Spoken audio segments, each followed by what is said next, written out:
شهر رمضان الذي أنزل فيه القرآن هدى للناس وبينات من الهدى والفرقان فمن شهد منكم الشهر فليصم ومن كان مريضا أو على سفر فعدة من أيام أخر يريد الله بكم اليسر ولا يريد بكم العسر ولتكملوا العدة ولتكبروا الله على ما هداكم ولعلكم تشكرون.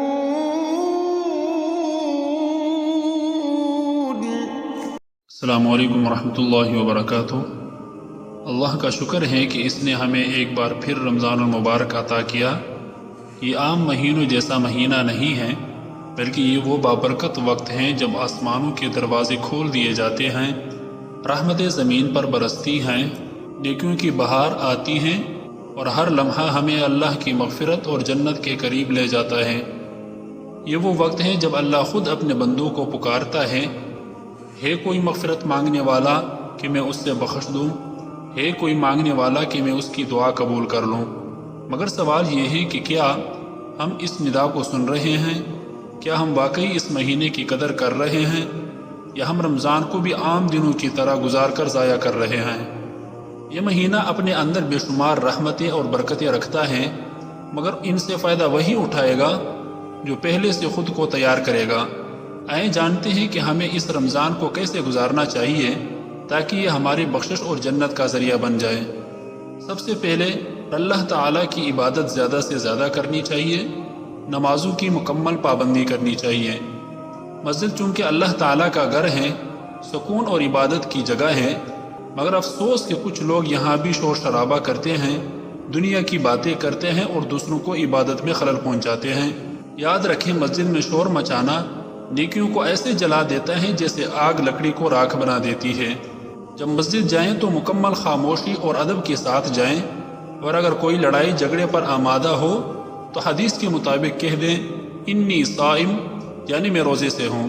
رمضان صرف کھانے پینے سے رکنے کا نام نہیں ہے، بلکہ ہمیں اپنی زبان کی بھی حفاظت کرنی ہوگی۔ جھوٹ بولنا، غیبت کرنا، چغلی کھانا، گالم گلوچ دینا، دوسری کی بے عزتی کرنا، یہ سب وہ اعمال ہیں جو ہمارے روزے کو برباد کر دیتے ہیں۔ نبی کریم صلی اللہ علیہ وسلم نے فرمایا، بہت سے روزے دار ایسے ہیں جنہیں ان کے روزے سے سوائے بھوک اور پیاس کے کچھ نہیں ملتا۔ کیا ہمیں ان لوگوں میں شامل ہونا چاہیے؟ اگر نہیں تو اپنی زبان کو صرف ذکر، دعا اور اچھی باتوں میں مشغول رکھیں۔ یہی وہ مہینہ ہے جب ہمیں اپنی آنکھوں کو گناہ سے بچانا ہے۔ فلم، ڈرامے، گانے اور غیر ضروری ویڈیوز دیکھنے سے بچیں، کسی نامحرم کو دیکھنے سے بچیں، فضول باتوں اور غیبت سننے سے اپنے کانوں کی حفاظت کریں، دل کو حسد، بغض، تکبر، نفرت اور کینہ سے پاک کریں۔ یہ وہ مہینہ ہے کہ جس میں ہم اپنی روح کو گناہوں کی زنجیروں سے آزاد کر سکتے ہیں۔ یہاں کچھ ایسے اعمال ہیں جو ہمیں اس رمضان میں اپنانے چاہیے تاکہ ہمارا ہر لمحہ عبادت بن جائے۔ توبہ اور استغفار سب سے زیادہ کرنی چاہیے۔ اپنے تمام گناہوں سے دل کی گہرائیوں سے معافی مانگیں اور کثرت سے استغفار کریں، اور جو بھی استغفار آپ کو آتا ہے، چاہے استغفر اللہ یا استغفر اللہ ربی من کل ذنب واتوب الیہ، جو بھی آسان ہو آپ کے لیے، زیادہ سے زیادہ کم از کم دن میں 500 مرتبہ ضرور استغفار پڑھیں۔ 5 نمازوں کی مکمل پابندی کریں، نمازوں کو جماعت کے ساتھ ادا کریں اور مسجد میں اعتکاف کی نیت کریں۔ اسی طرح نوافل کا مکمل اہتمام کریں۔ اشراق، چاشت، اوابین اور تحیۃ الوضو کے نام سے بھی نوافل پڑھیں۔ خاص طور پر تہجد کے نوافل تو ہرگز مس نہ کریں۔ سحری سے 10-15 منٹ پہلے اٹھ جائیں اور وضو کر کے 2 سے 4 رکعت، 6 رکعت، 8 رکعت، جتنی رکعتیں آپ ادا کر سکتے ہیں ادا کر کے اپنی سحری کھائیں، یا پھر سحری کھانے کے بعد جتنی رکعتیں آپ ادا کر سکتے ہیں ضرور ادا کریں۔ یہ سب نوافل ہمیں اللہ کے مزید قریب کریں گے۔ زیادہ سے زیادہ قرآن کی تلاوت کریں، روزانہ قرآن پڑھیں اور سنیں۔ سورۃ یاسین صبح کی نماز کے بعد پڑھیں، سورۃ الفتح ظہر کی نماز کے بعد پڑھیں، عصر کی نماز کے بعد سورۃ النبا پڑھیں، سورۃ الواقعہ مغرب کی نماز کے بعد پڑھیں، سورۃ الملک عشاء کی نماز کے بعد پڑھیں۔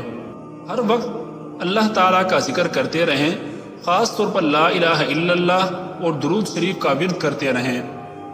اسی طرح جنت الفردوس کی دعا کریں، دوزخ سے پناہ مانگیں، امت مسلمہ کی بھلائی کے لیے دعا کریں، شب قدر کی تلاش کریں۔ یہ وہ رات ہیں جو 1000 مہینوں سے بہتر ہیں۔ اگر ہمیں یہ رات مل گئی تو ہماری تقدیر بدل سکتی ہے۔ بچے رمضان کیسے گزاریں؟ یہ بہترین موقع ہے کہ ہم اپنے بچوں کو بھی رمضان کی روحانی برکتوں سے روشناس کرائیں۔ 7 سال سے بڑے بچوں کو نماز کی عادت ڈالیں، انہیں سحری اور افطار میں شامل کریں تاکہ ان کے دل میں رمضان کی محبت پیدا ہو۔ آہستہ آہستہ روزے کا تصور دیں اور جب وہ تیار ہوں تو روزہ رکھوائیں۔ روزانہ کم از کم 1 رکوع قرآن پڑھوائیں۔ افطار سے پہلے کی عادت ڈالیں، فجر کے بعد اشراق تک جاگنے کی ترغیب دیں۔ صدقہ و خیرات میں بچوں کو شامل کریں تاکہ ان کے اندر خدمت کا جذبہ پیدا ہو۔ اگر ہم آج اپنے بچوں کو رمضان کی حقیقی روح سکھا دیں تو کل یہی بچے ہمارے لیے صدقہ جاریہ بن جائیں گے۔ رمضان صرف ایک مہینہ نہیں، یہ زندگی بدلنے کا موقع ہے۔ یہ وہ وقت ہے جب ہمیں فیصلہ کرنا ہے، کیا ہم رمضان کو ضائع کریں گے یا ہم اسے اپنی مغفرت، اپنی جنت اور اپنے رب کے رضا کا ذریعہ بنائیں گے۔ اللہ ہمیں اس مبارک مہینے کی قدر کرنے کی توفیق عطا فرمائے اور اس سے ہمارے لیے کامیابی اور جنت کا ذریعہ بنائے۔ آمین۔